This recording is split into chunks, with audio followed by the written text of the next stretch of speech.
আসসালামু আলাইকুম ওয়া রাহমাতুল্লাহি ওয়া বারাকাতুহু।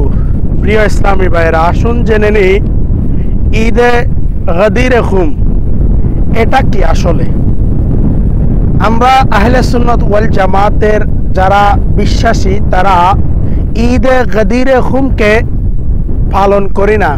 কেননা ঈদে গদিরে খুম এটা একটা বেদাত। আমরা জানি ঈদুল আজহা, ঈদুল ফিতর, ঈদ মিলাদুন নবী, ইয়ৌমে আরাফা ছাড়া আর কোনো ঈদ নেই। কিন্তু অনেক শিয়ারা রয়েছে যারা আলীকে ভালোবাসতে বাসতে এমন এক মর্তবায় নিয়ে যায় যার কারণে তারা এটা ঈদ গদিরে খুম এটা কি করে পালন করে।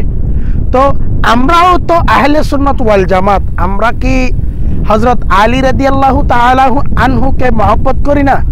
হ্যাঁ, অবশ্যই আমরা করি, কিন্তু এই দিনটিকে কেন্দ্র করে আমরা ঈদ পালন করি না, কেননা এটা নাজায়েজ। সো সুন্নি জনতারা, আপনারা সতর্ক থাকবেন। আমাদের রক্তে রক্তে, রন্ধ্রে রন্ধ্রে এখন শিয়া পৌঁছে গিয়েছে। তো আমি আপনাদেরকে অনুরোধ করব, ওই সাথে থেকে আপনারা বিরত থাকবেন, দূরে থাকবেন, তাহলে আপনাদের ঈমান আমল হেফাজত থাকবে। আসসালামু আলাইকুম ওয়া রাহমাতুল্লাহি ওয়া বারাকাতুহু।